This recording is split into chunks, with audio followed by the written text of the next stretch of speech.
Bell in non bailable offences, ये कि नाकाबिल जमानत जराइम में बेल। बज़ाहिर तो इसकी वर्डिंग से ये लगता है कि नाकाबिल जमानत जुर्म है तो बेल नहीं आनी है, जमानत नहीं आनी है। और यही जो कॉमन मैन है वो यही समझता है कि ये तो नाकाबिल जमानत जुर्म था, कैसे बेल होगी। तो कानून ये कहता है 497 कि जब भी कोई मुल्जम गिरफ्तार होके आ रहा है, नॉन बेलेबल ऑफेंस का मुजरम गिरफ्तार होके मुल्जम गिरफ्तार होके आ रहा है, तो जो कानून की मंशा है, जो लेजिस्लेचर ने लॉ डेवलप किया है, उन्होंने कहा है कि मेक का वर्ड यूज किया है कि उसको बेल दे दो। यानी जो बंदा गिरफ्तार होके आ रहा है नॉन बेलेबल ऑफेंसेस में, उसको बेल दे दो। अदालत की डिस्क्रिप्शन पे छोड़ दिया है, मेक का वर्ड यूज हो रहा है, हो गया है, उसको बेल दें। लेकिन अगर वो रीजनेबल ग्राउंड मौजूद है कि वो डेथ का, लाइफ इंप्रिजनमेंट का या 10 साल और 10 साल से ऊपर का उसके कोई ऑफेंस है, तो उसमें शेल का वर्ड यूज हुआ है कि बेल अलाउ, बेल नहीं देनी आपने। यानी इसके दो पार्ट हो गए हैं सब सेक्शन 1 के। एक पार्ट यह है कि आपने जब मुल्जम गिरफ्तार हो क्या एक बेल दे दो। दूसरे पार्ट में यह कानून कहता है कि मगर बेल ना दो 10 साल से ऊपर ऑफेंसेस की। और इसको कानून ने यह कहा है कि हम सुनते रहते हैं प्रोहिबिटरी क्लॉज और नॉन प्रोहिबिटरी क्लॉज।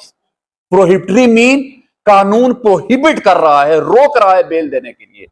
इस जो सेकंड पोर्शन है इसको कानून प्रोहिबिटरी क्लॉज, यहां से हमने लिया है कि प्रोहिबिटरी क्लॉज मतलब 10 साल और 10 साल से ऊपर ऑफेंस प्रोहिबिटरी क्लॉज में फॉल कर रहे हैं, और 10 साल से नीचे जिसमें कानून कहता है कि बेल दे दो, वो नॉन प्रोहिबिटरी क्लॉज के ऑफेंस फॉल कर रहे हैं। अब हमने बात की थी उस सेकंड पोर्शन की।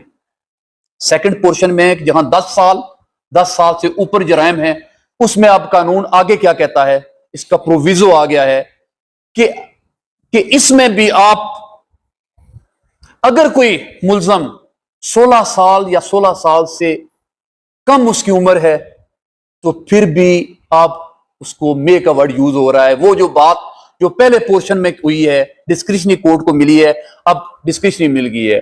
आल दो वो 10 साल से ऊपर ऑफेंस है, अगर वो 16 साल से नीचे है तो कोर्ट उसको बेल ग्रांट कर सकती है।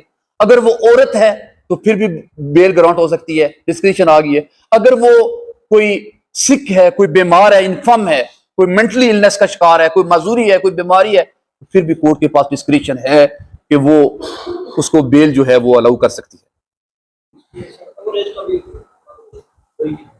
वो जो ओवर एज जो आ जाती है इलनेस में, बीमारी में, उसको कोर्ट ने, सुपीरियर कोर्ट्स ने वो एक्सप्लेन किया, इस चीज को भी इंटरप्रेट किया है। Good question. अब उसका भी आगे एक शर्त आ गई है, एक और शर्त आ गई है। वो है कि अगर एक बंदा नॉन बेलेबल ऑफेंस का, एक बंदा जेल में है और उसका जो ट्रायल है, अगर वो डेथ के अलावा किसी, जिसकी सजा डेथ है, उसके अलावा किसी जुर्म में वो अंडर ट्रायल है, तो उसका ट्रायल अगर 1 साल में कंप्लीट नहीं हुआ, तो फिर कानून ने शेल का वर्ड यूज कर दिया, उसको बेल दो। ऐसे जराइम जिनकी सजाए मौत है, उस पे जो स्टेचुटरी पीरियड है ट्रायल कंप्लीट करने का, वो है 2 साल। औरत के लिए 1 साल, ठीक है ना। अगर 2 साल में नहीं होगा तो फिर बेल उसका शेल का वर्ड यूज है। इसी तरह जो जराइम ऐसे हैं जो डेथ वाले नहीं है, उनमें 1 साल टाइम है स्टेचुटरी पीरियड, औरत के लिए 6 माह है। इस पे जो लॉ डेवलप हुआ है ना, इसमें अब जो लॉ चल रहा है वो ये है, सुपीरियर कोर्ट की जजमेंट है, इसको उन्होंने बड़ा सख्ती की है कि बेल दें। इसमें जो आगे बात है उसके साथ मैं आपको फिर बताऊंगा। इसकी भी आ गई है, प्रोविजो क्लास आ गई है। उसमें उन्होंने कहा है कि ये कंसेशन उस शख्स को नहीं मिलेगी जो ऑलरेडी कन्विक्टेड है। कन्विक्टेड किसमें है? लाइफ इंप्रिजनमेंट या डेथ का, उसको ये चीज नहीं मिलेगी।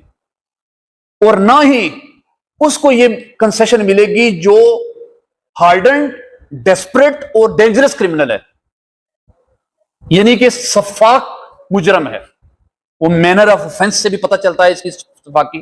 फॉर एग्जाम्पल, किसी ने किसी को कत्ल कर दिया तो साथ उसके कान भी काट दिए,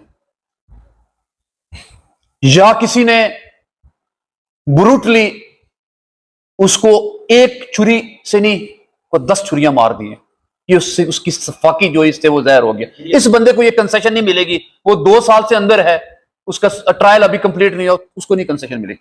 साथ ही कानून में ये है कि जो बंदा टेररिज्म का, दहशतगर्दी का मुल्जम है और दहशतगर्दी के जिसकी सजाए मौत और लाइफ है, उसको भी ये कंसेशन नहीं मिलेगी, ये वाली जो 2 साल वाली और 1 साल वाली। अब जो मैं साथ बताता चलूं, जो ऑनरेबल सुप्रीम कोर्ट ने जो लॉ डेवलप किया है, वो ये किया है कि इसमें सिर्फ एक और चीज देखी जाएगी जो मैं बताना भूल गया हूं, कि कोई डिले जो है वो मुल्जम के पार्ट पे ना हो, कि मुल्जम के वकील साहब ने या गवाह आए, आपने जेरा नहीं की, ये जो गलती है, जो डिले है, ये मुल्जम के पार्ट पे नहीं आनी चाहिए। इस पर सुपीरियर कोर्ट ने ये हल्ड किया है, वो मुल्जम ने दरखास्त दे दी है उसका वो मेडिकल करने के लिए या फिर उसका जो एज का टेस्ट के लिए, तो ये सुपीरियर कोर्ट ने कहा कि ये मुल्जम के पार्ट पे गलती नहीं है। या फिर कोई डिनोवो ट्रायल हो रहा है, को अक्यूज भागा हुआ है, वो आया है, फिर ट्रायल शुरू हुआ, या फिर कोई इवन एक ये भी जजमेंट है हाई कोर्ट की कि एक जो मुल्जम के काउंसिल हैं वो हाई कोर्ट में बिजी हैं, कुछ केस लगा हुआ है, तो फिर भी उन्होंने कहा कि ये पार्ट, इसकी जो गलती नहीं है मुल्जम की। यानी कि इसको बड़ा आसान बनाया गया है कि किसी को ट्रायल जो है, और इसमें जो इंपॉर्टेंट चीज है कि डेट ऑफ उसकी अरेस्ट काउंट होगी, ना कि डेट ऑफ चार्ज जो है, चार्ज फ्रेम होने से, डेट ऑफ अरेस्ट से लेके 2 साल या डेट ऑफ अरेस्ट से 1 साल जो है वो काउंट होगी।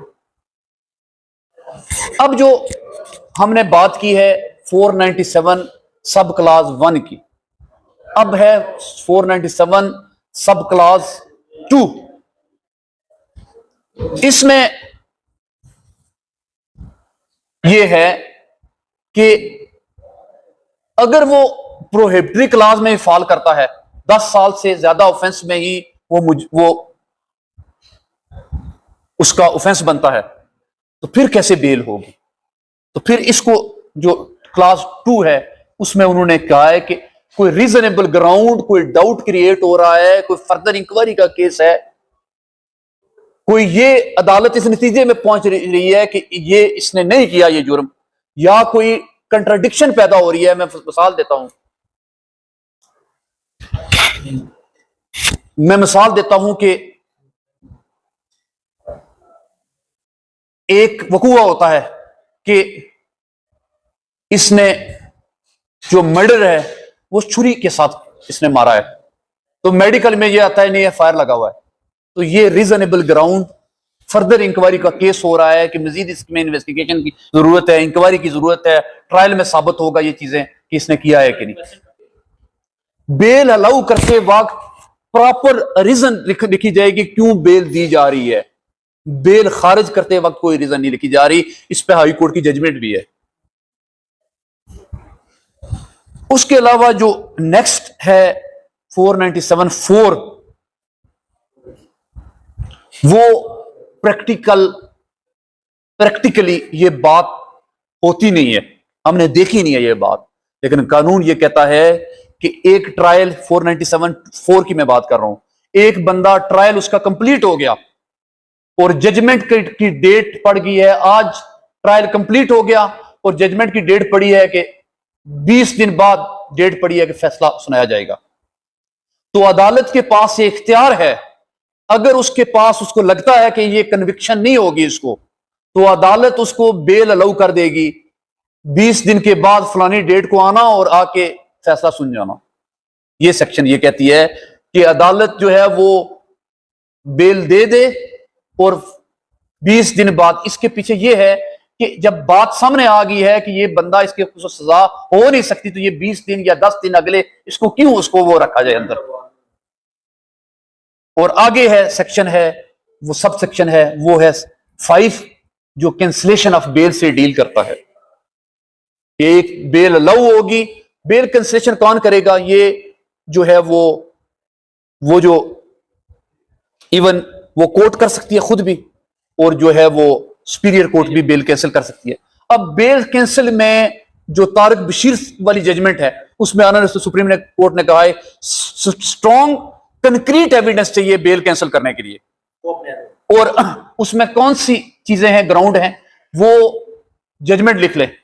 2021 SCMR 1901 सुप्रीम कोर्ट ने ग्राउंड बताए हैं बेल कैंसिलेशन के। हम अक्सर बेल अलाउ हो जाती है, हम बेल कैंसिल करने के लिए चले जाते हैं, बेल कैंसिल नहीं होती, बहुत कम केसेस में होती है, वो ग्राउंड है।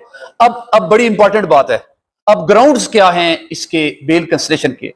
मैंने जो जजमेंट बताई है 2021 SCMR 1901, इसमें ग्राउंड जो सबसे पहला ग्राउंड है जो हमारे लिए फायदा मंद होता है हमेशा, वो है कि इलीगल ऑर्डर। एक ऑर्डर जो है वो टोटली फैक्चुअली इनकरेक्ट ऑर्डर जो है, फर्स्ट ग्राउंड है जो सुप्रीम कोर्ट ने 2021 SCMR 1901 में ये पहला ग्राउंड है कि कोई इरोनियस फैसला है, कोई फैक्चुअली इनकरेक्ट फैसला है, इलीगल ऑर्डर है, तो उसमें बेल कैंसिल हो सकती है। दूसरा जो ग्राउंड है वो ये है, अगर मुझे कोई ग्राउंड रह जाए तो मैं माजरत चाहूंगा, वो ये है कि there is apprehension of abscondence of accuse, मुल्जम के कोर्ट की जुरिस्डिक्शन से भागने के चांसेस है। हाँ, एक और ग्राउंड जो सुप्रीम कोर्ट ने वो किया है कि ऐसी एप्रीहेंशन पैदा हो रही है कि प्रोसिक्यूशन की जो एविडेंस है उसको टेम्पर किया जाएगा। अब जो उसमें कि एविडेंस को टेम्पर किए जाने का खतरा है, विटनेसेस को, जो एविडेंस है विटनेसेस को दबाया जा रहा है, तो ये भी एक ग्राउंड है बेल कैंसिलेशन का। या फिर सिमिलर नेचर का ऑफेंस जो है उसने कर दिया है, या खतरा है सिमिलर नेचर का, या कोई, या फिर जो है एक और ग्राउंड है, मुझे सही उसको वो याद नहीं है, यानी सबने खुली हुई है मेरा ख्याल है वो जजमेंट, तो वो बता दें कि ये वहां ग्राउंड, ये जो उस जजमेंट में बताए गए हैं कि ये ग्राउंड है, उसमें बेल कैंसिल होती है।